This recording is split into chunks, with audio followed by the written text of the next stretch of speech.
All right, everybody. Today I want to talk about hypothesis testing and the null and alternative hypothesis and what it actually means to reject a null hypothesis.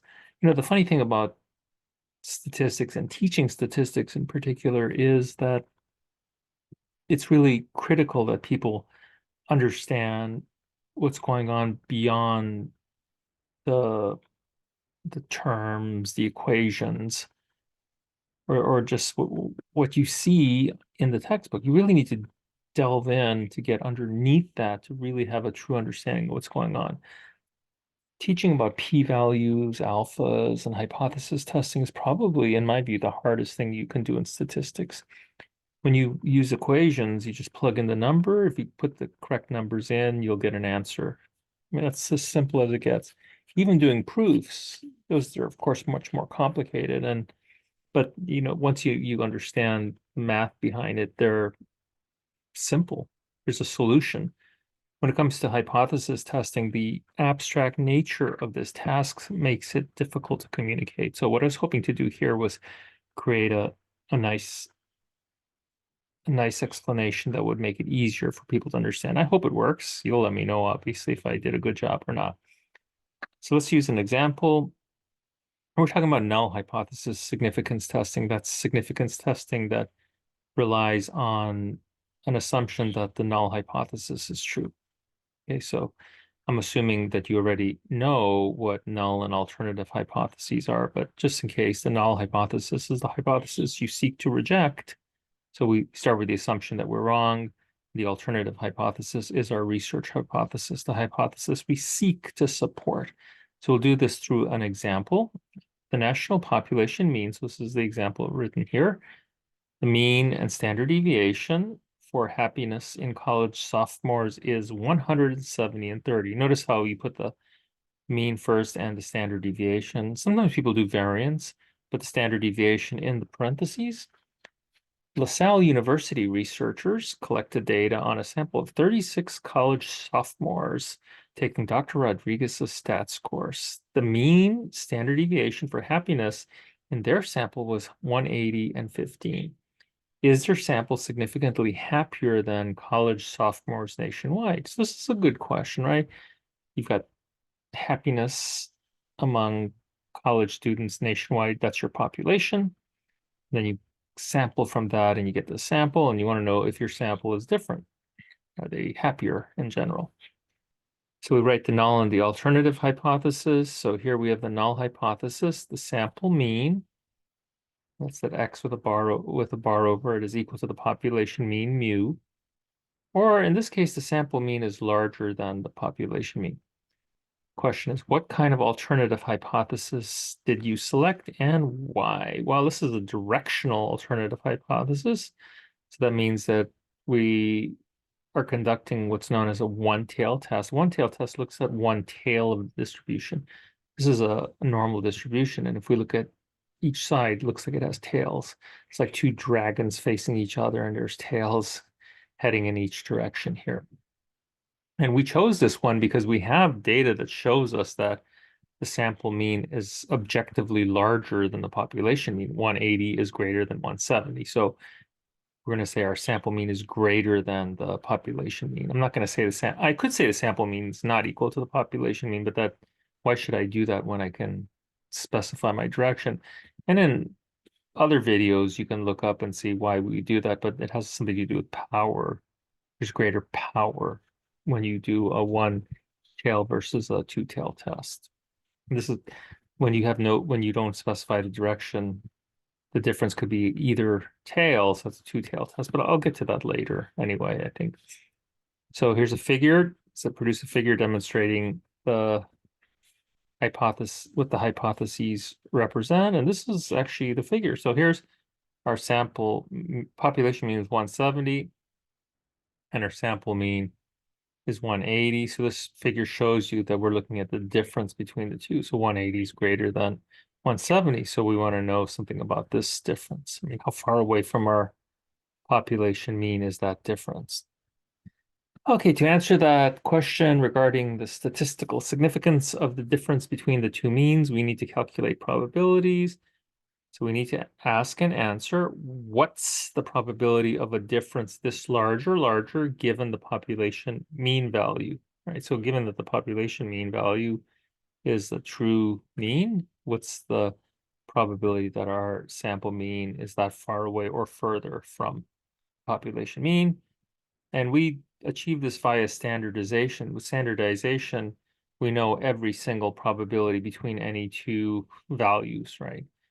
We do that by saying between any two values versus any one specific point because we're dealing with a continuous random variable, and this is something known as a probability density function.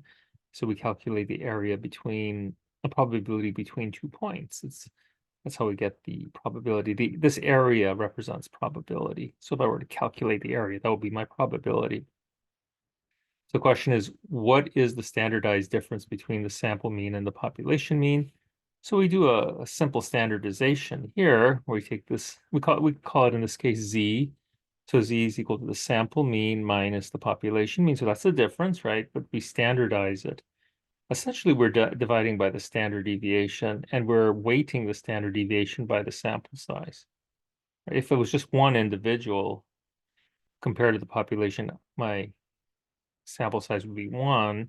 So this would just be X bar minus the mean divided by sigma. But here we have to weight it for the sample size, right? So, I mean, if you're interested, I'm sure there's a video somewhere showing you how we derive this equation. This is known as this denominator is known as the standard error of the mean, and it has something to do with the sampling distribution of the mean. So if we took all these samples, every possible sample of size 36 from this population, right? So this would be our standard deviation of that sampling distribution of means. But here it's called the standard error of the mean, right? Do you understand the difference? If I were to take all the means and plot the means of each of the samples of size 36, I would get a nice distribution, and the mean of all those sample means would be the population mean, and the standard deviation of the sample means is a standard error of the mean. So in this case, we calculate it, and we get a value of 2. So this is telling us that in standard deviation units, our sample is 2 standard deviations above the mean. Okay, right? So we standardize it. So this is what it looks like here. This is our distribution now. So everything's standardized. So the population has a mean of 0 and a standard deviation of 1. And where are we located to that population mean? Well, we're 2 standard deviations above it, right? We're this far away from the population mean, right? This purplish or whatever color you see. I see purple. So this is the figure of the standardized difference from the mean. Okay, to judge the magnitude of the difference, we ask what's the probability of a z value this large or larger? That's the important thing, this large or larger, if the null hypothesis is true. The null hypothesis stated that there was no difference between our sample and the population mean. So in standardized terms, that means 0, right? So sample and population mean are 0. However, our standardized differences too, right? So we're asking what's the probability of a z value that's greater than or equal to 2. Notice by the way, I have a capital Z and a lowercase z. Z is my variable, and the little z means a specific value. So we want to know what's the probability of being in this little white area here, right? Greater than or equal to 2. If the null hypothesis is true, right? That's what we're interested in. So we can appeal to either a computer program that provides you with, and there's plenty of them on online stats calculators that'll calculate the probability of a value that large or larger, or we can go to a table. So this is a table from my book, my stats book. And here we're looking at what's the probability of being between the z value 2 and 0. So now this is interesting because when we look at this distribution, it's everything going from left to right that's accumulated up to that z value of 2, right? This table, however, only gives you values between 0 and z. So it's for a space saving, but it's also really educational. You have to remember that 50% of the distribution is below the mean. This is a perfectly symmetrical distribution. Above 0 is 50% of the population, below 0 is 50% of the population. So if I want to know what's the probability of being at or below, I didn't say above, at or below z, it would be this area A plus the 50% to get the area to the right, and that's what we're ultimately interested in. What's the probability of a z value that large or larger, right? It will be 1 minus this probability. That's related to the rule of complementary events and probability. These two events are complements, either being above z or below z, right? So we're looking at the probability of being greater than or equal to that z value. So that's the complement of being less than z. I can say less than or equal or less than, because I mean the probability of any one point on a continuum is 0. So it's really easy for me to, to speak freely there, right? So we're looking for a z value of t. With your typical table, the z value with the 10th value is on the left column. And then as you go right, you get all the hundredths values, right? So we have 2.0. So I need to find a 2. So this is 2.00, 2.01, 2.02, 2.03, and so on. So we have 2.00, and our probability of being between 0 and 2 is 0.4772. So now I have to add that 50% to it. So it's 0.5 plus 0.4722, and I get 0.9722. But my question is, what's the probability of being at or above that value? Because that's what ultimately we're interested in. What's the probability of a value 2 or greater, right? So it's going to be 1 minus the probability that z is less than 2. So it's 1 minus 0.9772 or 0.0228. So that's a small probability.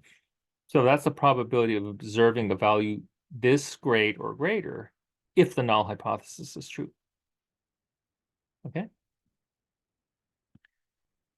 So the next question is that difference big enough to reject the null hypothesis? So we can't just say, oh yeah, it is, because it's large. We have to come up with a way of determining whether or not this is large enough. So we need some kind of a criterion here. What did I do? I want to just move this over a little bit. Can I do that? Uh-oh. I hope I can. Let's see. Right, so we need to do that. This should be able to do it. Nope. All right, let me pause for a second while I get to. All right, so I had to change this to a downloaded version. I was using a OneDrive version and Microsoft OneDrive version, and I wasn't able to adjust the figure. But here it is. Okay, we're back. So again, we're interested in knowing if this difference is large enough to reject the null hypothesis. So we need some kind of a criterion. Otherwise, what are we going to do, right? I mean, I could just say, yeah, of course, it's small probability. Of course, we'll reject the null hypothesis, but we just cannot do that. So we have to come up with some kind of a criterion. So we're going to play around with this a little bit. So we're going to try different criterion values, right? We'll start with a criterion of alpha equals 0.10. So we're going to call these criterion values alpha, where alpha is the probability of a false positive result. So that's rejecting a true null hypothesis when I shouldn't reject it. So we're going to start with a cutoff of 10%. So 0.10, i.e. less than or equal to 10%. So we'd say we'd reject the null hypothesis if our difference is, if the probability of a difference as large or larger as we have, like in this case, a z value of 2, is less than or equal to this selected criterion of 0.1, we would reject the null hypothesis. So let's take a look at what this means.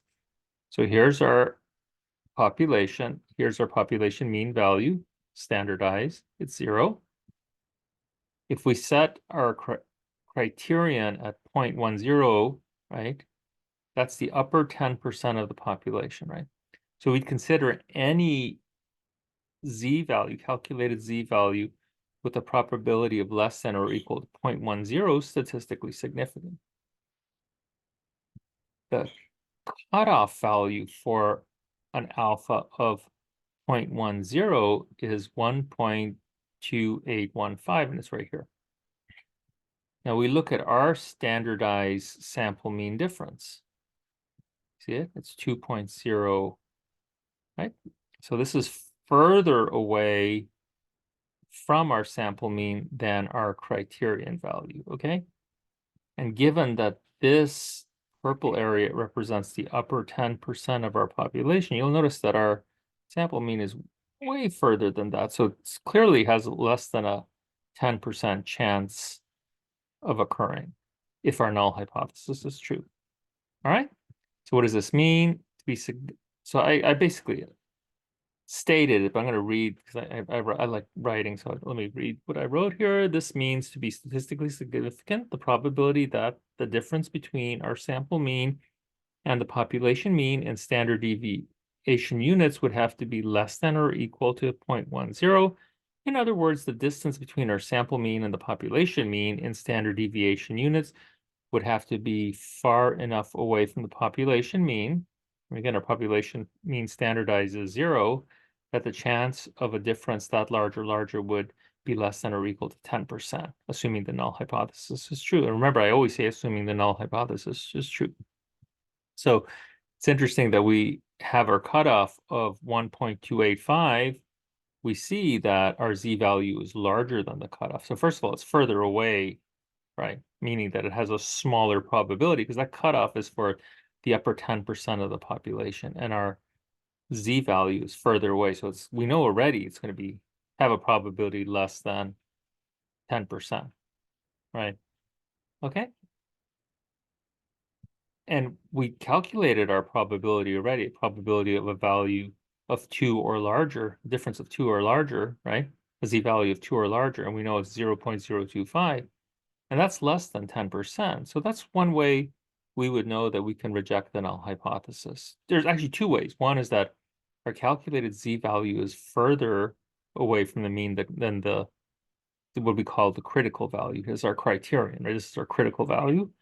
But the p-value, the probability of that result is also less than 10%, right? So we see that here. We can visualize that. So our calculated difference is larger than our critical value. So larger means it's further away, because it could go in either direction. It just has to be further away. And because of that, it has a lower probability than our cutoff. So the probability of a value of 1.2815 or greater is 10%. Probability of a value of 2 or greater is, well, we calculated that as 0. What did it say?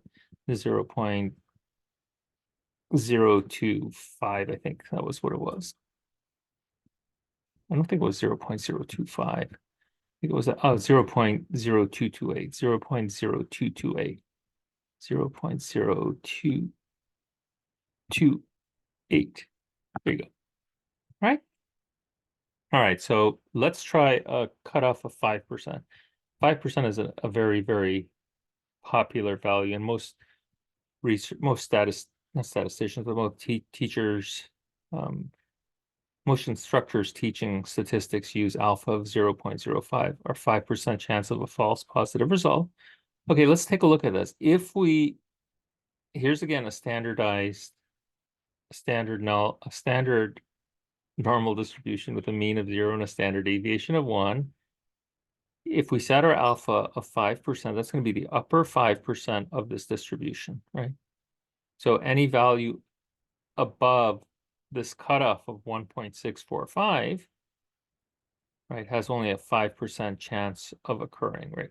Any value greater than or equal to 1.645, we call this our critical value, has only a 5% chance of occurring. So if we set alpha at 0.05, the cutoff for the upper 5% of the distribution is 1.645.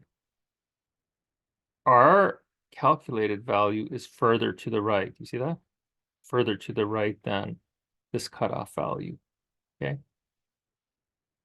So that tells you it will likely have a lower probability of occurring if the null hypothesis is true, because it's further away. And as we move to the right here, you notice that the height of this curve decreases. So that is telling you that the probability is also decreasing. Okay. So any value to the right of 1.645 has a 5% chance or less of occurring. So if we set this as our criterion value, we can say that we have a statistically significant difference if our calculated value is further away from the mean than the critical value, and it is, right? So that means it has less than a 5% chance of occurring if the null hypothesis is true. And again, if we, I don't know why I wrote that down, 228, 0.0228. If we look at our calculated value, it's greater than our critical value. So that's one way we know it's going to have a smaller probability. And if we look at our actual probability, so this is the probability of a z-value of 2 or greater, okay, given the null hypothesis is true, it's 0.0228. That's our p-value. We call these p-values, probabilities of p-value. And it's less than 0.05. So using this criterion, we would reject the null hypothesis that our sample is equally happy to the population. Got it? So that's 2. We tried 10 and 5. By the way, the researcher or the person doing the work chooses the probability. So you have the right to choose your probability. I mean, if you're in a class and your professor says it has to be 5%, okay, fine. You do whatever your professor tells you to do. But the reality is you can choose whatever it is. And there's rules, sort of rules, to determine what's the best choice. Let's try a cutoff of 1%. So now we're looking at the upper 1% of the distribution. So hopefully this is kind of, you're starting to get the gist of this. So I'm going to compare my z-value that I calculated, my standardized difference of 2 to my critical value. So the critical value that cuts off the upper 1% of the distribution is 2.33. Now we see that my sample mean difference of 2 is closer to the mean than my critical value. This area here covers the upper 1% of the distribution. To be statistically significant, if I choose an alpha, my probability of a false positive result of 0.01, to be statistically significant, my calculated value would have to be further away from the mean than my critical value of 2.33. And this is clearly not the case. 2 is less than 2.33. So the probability of my value or greater is larger than my alpha. So the alpha is 1%, right? So here I go again. I got to fix that. I like when I fix things in real time for you all. So 2 is less than 2.33, and the probability of a value of 2 or greater is 0.0228, which is greater than 0.01. So that would mean I would fail to reject the null hypothesis that my sample is equally happy to the population. Okay? So hope you understand all that. This is just clearly stating that there are differences, but we don't know if the difference is considered statistically significant. To be considered statistically significant, it would have to be further away than whatever from the mean than our critical value. So imagine now that we have a two-tailed alternative hypothesis instead of a one-tailed alternative hypothesis. So let's write down the null and alternative. Like before, the null was mean, sample mean is equal to the population mean. But the alternative hypothesis now is non-directional, right? So the sample mean is not equal to the population mean. We're going to only do one of these. So we're going to choose 5%. Like I said, that's a very popular value, right?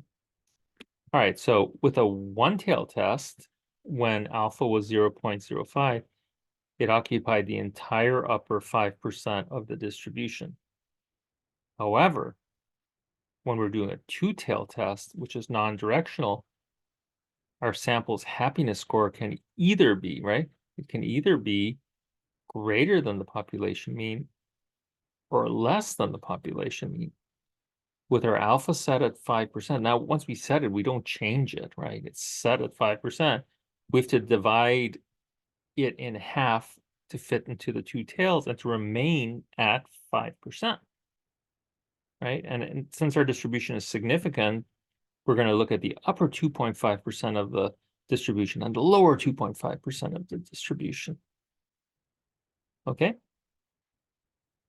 The critical, so now we're going to find the critical value associated with an alpha of 0.05 two-tailed, and that is plus or minus 1.96. I say plus or minus because it could either be on the positive side or the negative side, because we're not really sure what the difference is, right? It's going to be on one of these two sides here, right? Since our z value of 2 is just above the critical, 2 is essentially the same as 1.96, right? But you can say it's just above it, or you can say it's the same. We still can reject the null hypothesis, right? But we barely do it, right? Remember, with a one-tail test, it was the critical value is 1.64. Here it's 1.96 plus or minus 1.96. So interestingly, our critical value moved to the right, right? Or if you could say move to the left as well. Again, everything's symmetrical here, but it moved. So it becomes more difficult to reject the null hypothesis. Our calculated difference has to be larger when we do a two versus a one-tail test. That's what I meant earlier when I said that a one-tail test is more powerful than a two-tail test. So if you can, choose a one-tail, but if you can't, two-tail's fine. Just understand it's going to affect your power. One last question, what does alpha really mean? So I've just been speaking about alpha, but I haven't really defined. I just said it was a false positive result, probability of a false positive result. So in other words, false positive result means that we conclude there is a difference between our sample mean and the population mean when there isn't enough evidence to back our claim. So that's a false positive. It's like you saying, you do a COVID test and you say somebody has COVID, but they actually don't. So that's a false positive. A sagacious student would say, wait a minute, our sample mean is objectively different from our population mean. Why would you ask if it's different when 180 is not the same as 170? That's an excellent question, right? Excellent question. So here's my response. There are many samples of size n. N is, let's use n for number and generically 20 or whatever in our population. Our sample, although different, may be accidentally different. Okay, so look at, this is an example of a sampling distribution of the mean. So each of these samples is taken from the population. Some of these samples are further away from the population mean than others, right? Some of these differences may be real, but they can also be false. And I'll explain what I mean by that. Suppose on our day of surveying, college sophomores were exceedingly happy because their soccer team, I mean, my university, we don't have an American football team, so we have a soccer team, and they're pretty good because their soccer team won a big match. So they're really happy that day. As such, the difference observed may be the result of the event rather than a true difference in the means. So this difference, they sample for here, they might just be exceedingly happy because the team won the match. Like, had we not collected the data on that day, the sample mean, their mean would be lower. I mean, they may still be happy, but they're going to be lower than that probably.